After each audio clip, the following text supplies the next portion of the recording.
Hi guys, welcome back to my channel. If you haven't noticed, my hair is wet because I just got out of the shower. But yesterday I turned 5 weeks pregnant, and so I guess I'm a day late on an update video, but that's okay. Oh, did you see that?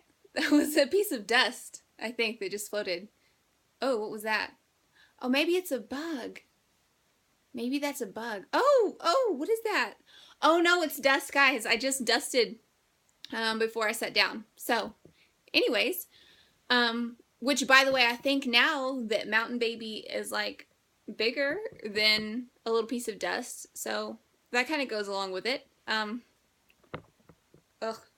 Anyways, so I didn't film yesterday. I didn't really want to.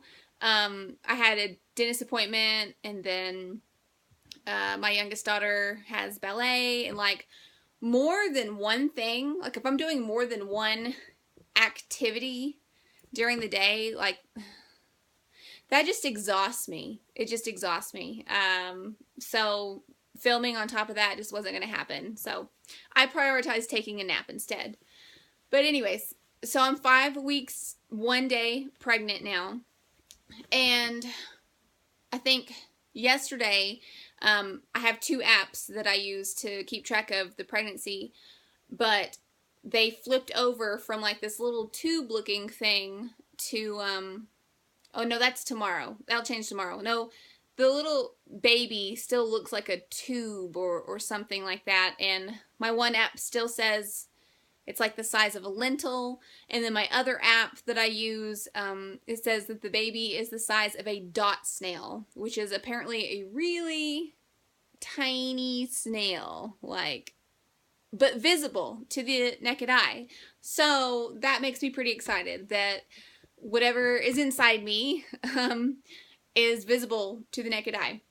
So yeah, but not too many changes in the past week. Maybe still tired, I think, but that seems off and on. It's not a consistent thing. It's not like I'm exhausted every single day. Some days I have more energy, but there were a few days in the past week where I went to bed at 8 o'clock. I just couldn't anymore, and I crashed, and I slept until 6:30 the next morning. And yeah, I got tons and tons of sleep and still tried to fit in a nap in the afternoon on those days. But today feels a little bit more like an energy day, and I have not napped, although I haven't done that much in the way of activity either. I actually read a book for most of today. So, and now my phone's gonna ring. Oh well, ignore that. So yeah, not many new symptoms, but general tiredness still. One thing that has happened, which was really strange, and it's only happened once, and that was yesterday, was I laid down and took a 20-minute cat nap. And then I got up and I went to the kitchen and I started pulling out the pots I would need to cook dinner. And as I was pulling out the pots, I got very dizzy, and then I got very nauseous, and then I panicked. And I don't know if maybe I got nauseous because I felt dizzy. Well, I got nauseous because I felt dizzy, but then I also think maybe I made it worse because I panicked a little. And I ran to the bathroom and sat down in there and was just waiting for the stomach flu to hit me. That's been going around, and I am terrified of getting the stomach flu. And when I say terrified, I mean when I hear someone has vomited or has the stomach flu nearby or anything, my heart starts racing. I actually can feel sick, and then I won't eat anything for the rest of the evening. I really just panic when I hear that, because I had a really bad experience with the stomach flu where I got extremely dehydrated, like dangerously dehydrated. I never felt more awful in my entire life, and I never want to go through that again, and especially not pregnant, and just to worry about that on top of it. I don't, to worry about getting dangerously dehydrated while trying to grow a baby in the very critical first stages as well. I'm just in a complete panic. But so yeah, back to my story though. So I ran to the bathroom and I sat there for 15 minutes and just waited. I was like, this, it's gonna hit. I've got the stomach flu. This is it. And I sat there, started to feel a little bit better. I stood up after a while and went back into the kitchen, but I still wasn't feeling that great. Still kind of dizzy and woozy and still a little sick. And so I poured myself a glass of grape juice. I drank that. And that was my cat that shook the camera, by the way. And then I started to feel better. I wasn't better instantly, but I did start to feel better. And then I went completely back to normal and had a normal rest of the day. So, and I've never experienced that before with my other 2 pregnancies. I never got dizzy and then sick. So that was a little strange. And yeah, that was pretty unpleasant. I hope that doesn't happen too often. I don't want to be sick, but I can deal better, I think, with being just nauseous in general than dizzy and nauseous, because those 2 things combined were not fun. So now I think it was a pregnancy related thing, and I'm fine today and nothing ever happened. So it wasn't the stomach flu yet for me. So it must have been a pregnancy thing. That's the only thing I can think of. And I don't think my blood sugar was that low because I had actually ate a lot of food before I lay down and took a 20-minute cat nap. So it wasn't like I hadn't eaten in a while. So I don't know, just a weird baby growing thing. I don't know. And then the only other symptom that I can think of that has developed is hunger. And it's not normal hunger. It's not when you get hungry and you're like, oh, I'm so hungry, and then you eat and you feel so satisfied. It's like this bottomless pit hunger. My stomach is always rumbling.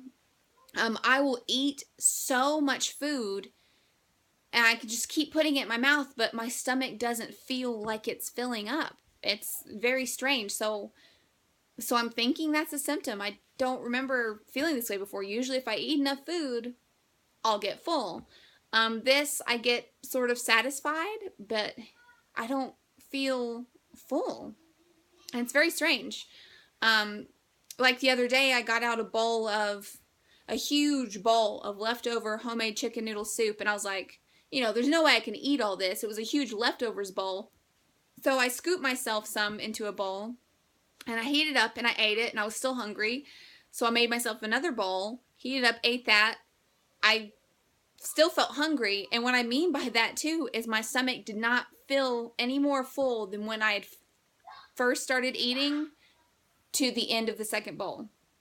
So that was kind of strange. So I actually ended up eating this huge bowl of chicken noodle soup, and I felt pretty satisfied when that was done, but I didn't feel stuffed like how I normally would pre-pregnancy after eating that much food. So I guess that's another symptom. So the one strange nausea, dizziness episode, sort of the empty pit stomach feeling where I just can't seem to get full, and then general tiredness. And that's about all that's been happening leading up into this 5th week so far. I am definitely going to be on the lookout for more symptoms, though. I feel like more symptoms are definitely on the horizon for me if I can base this pregnancy off my past experiences. My past pregnancies, the nausea really, really hits hard between 6 and 8 weeks. So in the next week or 2, I'm going to be looking and analyzing and feeling and just waiting, sort of with dread, but sort of with, I'm ready to get this show on the road and get it done with, get the first trimester done with, get the sickness done with. And it's almost reassuring. I know it'll get old quick, but it'll be almost reassuring to finally get more symptoms and start feeling sick like I normally do. And that'll be reassuring for me to know that everything's normal. I'm miserable, so baby is happy, is basically how that goes. And as far as my belly goes, I don't think that that's grown that much. Well, I take that back. Sometimes I look about 4 months pregnant, but that is all bloat. I have been getting bloated quite heavily, and usually by the evening. So that doesn't count as a baby bump because my uterus definitely is not big enough to make that happen yet. But you know, some people might still count that as a baby bump because the pregnancy is making you bloat and giving you a rounded look, but it's definitely not the baby. It's just my body reacting to having something growing in there. But yeah, that's all that's been happening this week, and maybe I'll be able to tell you a little bit more next week. These first few weeks are kind of, they feel so delicate and mysterious. You don't know what's going on. A lot of people aren't feeling much. Some people feel stuff from before they ever even get the positive test, but that's not me. So yeah, just trying to get past these first few weeks and get into the bigger stuff and move on with that. And I guess I just have to be patient and wait. But that's all for this week. And I hope you guys enjoyed watching and keeping up with my journey through pregnancy so far. And yeah, comment if you have any questions, thumbs up, subscribe, you know, whatever you want to do. And I'll see you guys again soon.